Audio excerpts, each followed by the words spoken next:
At the edge of the map, where the land unravels into wind and water, lies Patagonia. A place where the continent seems to hesitate, where mountains lose their certainty, where the earth itself appears undecided about whether it should remain land or dissolve into sea. Patagonia stretches across the southern reaches of South America, spanning Argentina and Chile, covering more than 400,000 square miles. Vast enough to feel endless, yet so sparsely populated that silence becomes a defining feature. Here, distance is not measured in kilometers, but in exposure, in how long the wind stays with you, in how far the horizon refuses to come closer. This is the bottom of the world, not because nothing exists here, but because everything unnecessary has been stripped away. As you move south, the land begins to lose its balance. The continent narrows, fractures, and breaks apart. Mountains descend directly into the ocean. Rivers widen into cold estuaries thick with glacial sediment. The sky hangs low, heavy with cloud and motion. Patagonia is shaped by collision, between tectonic plates, between oceans, between ice and fire. To the west, the Pacific Ocean arrives with force. Storms born thousands of kilometers away cross uninterrupted water before crashing into the Andes. Moist air is forced upward, releasing relentless rain and snow. Over time, this water has carved a labyrinth of fjords and channels into the coastline. Here, the land does not end at the sea, it sinks into it. Cliffs rise straight from black water. Islands scatter in no obvious pattern. Glaciers spill down from the mountains like frozen rivers, their blue faces fractured by stress and gravity. When they carve, the sound carries for kilometers, echoing through the channels like distant thunder. These glaciers are remnants of the last ice age, survivors of a time when ice dominated much of the southern hemisphere. They grind slowly across the land, carrying rock and debris, polishing mountains into smooth, wind-shaped forms. The ice is never still. It creaks, it shifts, it fractures along invisible lines. Each year, meltwater cuts deeper channels into the stone. Rivers carry pale grey silt, a visible signature of erosion in progress. Patagonia is not static. It is actively becoming something else. To the east, the mood changes abruptly. The Andes block the rain, draining the sky of moisture. Forests thin and vanish. Patagonia opens into vast steppe where the land feels exposed and unfinished. Low grasses ripple endlessly under relentless wind. Salt lakes shimmer white against the earth. Dust lifts into the air and travels for miles before settling again. The sky feels enormous here, pressing down on the land with a quiet weight.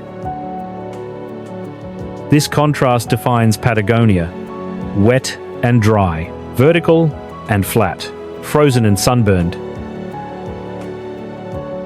The wind is the constant presence. It never stops.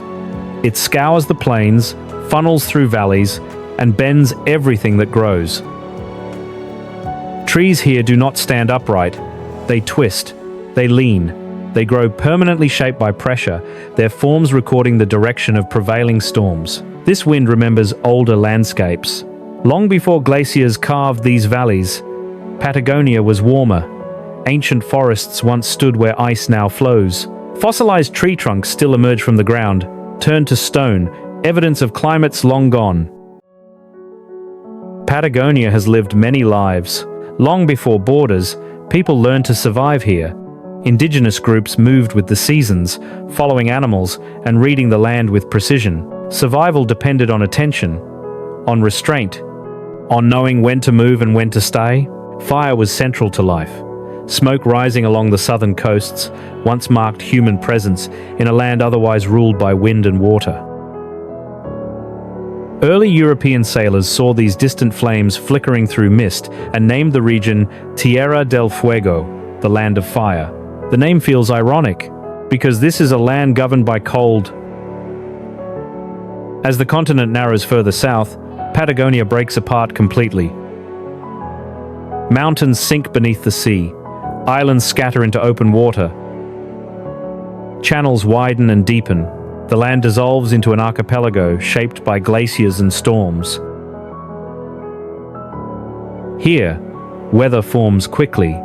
Winds reverse direction without warning. Waves stack and collide. The ocean feels restless, unpredictable, alive. This is where the Southern Ocean begins to make itself felt. Colder, deeper, less forgiving. It circles Antarctica uninterrupted, building power as it moves. When that energy reaches Patagonia, it arrives sharpened by distance and cold. The meeting of oceans shapes everything here. Along the coast, kelp forests grow dense and tall, some stretching tens of meters from seabed to surface. These underwater forests absorb wave energy, creating pockets of calm in violent seas. They shelter fish, crustaceans, and marine mammals, forming one of the most productive ecosystems on Earth. Sea lions haul themselves onto rocky outcrops, barking and fighting for space. Their bodies glisten against dark stone, indifferent to cold spray and wind. Above them, seabirds crowd cliffs and islands, their calls cutting through the air. Offshore, whales pass through these waters. Humpbacks breach against grey horizons. Orcas patrol channels with precision, hunting cooperatively in narrow passages. They follow routes older than human memory, guided by currents and instinct. Above it all, albatrosses dominate the sky. With wingspans stretching several meters, they glide effortlessly, riding invisible air currents for hours without flapping. They travel farther than almost any other bird on Earth, yet always return to these harsh southern waters. Life here does not fight the elements. It aligns with them. Inland, the Andes rise like a fractured spine. Peaks tear through cloud layers, jagged and raw. Snow clings to ridgelines year-round. Some mountains are sharp and young, pushed upward by tectonic pressure. Others are ancient, rounded by erosion over millions of years. Glacial valleys cut deep into these ranges, wide U-shaped corridors carved by ice that once flowed thick and heavy. Even now, glaciers feed rivers that surge in summer and freeze solid in winter. These rivers braid across floodplains, constantly shifting course. Channels appear and disappear. Water sinks into porous ground and re-emerges elsewhere. Patagonia resists permanence. Lakes appear suddenly between hills, impossibly blue, fed by glacial melt filtered through ancient rock. Some are calm mirrors, others are restless, whipped by constant wind. Depths drop sharply. Temperatures remain near freezing year-round. These waters are young, born from retreating ice. Their shorelines continue to change, revealing land that has not seen daylight in thousands of years. On that newly exposed ground, life begins again. Lichens arrive first, slow-growing, resilient, able to survive on bare stone. Moss follows, then grasses, then shrubs. A quiet rebuilding of ecosystems erased by ice. Animals return cautiously. Guanacos move across the steppe in small groups, alert and graceful. Their bodies are adapted to scarcity, able to endure wind and cold with little water. Pumas watch from the edges of this world, silent, almost invisible. Apex predators in a land that allows no wasted movement. Every hunt is calculated, every step deliberate. Condors circle overhead, using thermal currents to stay aloft. Foxes slip through grasslands. Insects emerge in brief explosive cycles during short summers, feeding birds racing against time. Nothing here is wasted. Everything is timed. Farther south, forests thin. Trees grow shorter and more twisted. Eventually they disappear entirely, replaced by tundra and peat bogs. The ground becomes soft and waterlogged. Each step sinks slightly, releasing the scent of wet earth and decay. Peat accumulates slowly here, preserving plant material for thousands of years. Layer by layer, it records shifts in climate, changes in rainfall, variations in temperature, a quiet archive of the planet's past. This is one of Patagonia's paradoxes, a land that appears empty, yet holds immense ecological value. A place that feels distant, yet influences systems far beyond its borders. As the seasons shift, daylight behaves strangely. In summer, the sun lingers late, stretching evenings into long golden hours. In winter, darkness arrives early. The sun barely clears the horizon, casting pale light that feels fragile and remote. These extremes shape everything. Breeding seasons compress. Growth accelerates during narrow windows of warmth. Animals migrate precisely. Plants bloom rapidly, then retreat. The climate is unforgiving. Snow can fall in summer. Rain freezes as it hits the ground. Wind chill turns moderate cold into danger within minutes. Yet Patagonia continues to draw life toward it. Geologically, this land sits on restless foundations. Tectonic plates grind beneath it. Earthquakes reshape fault lines.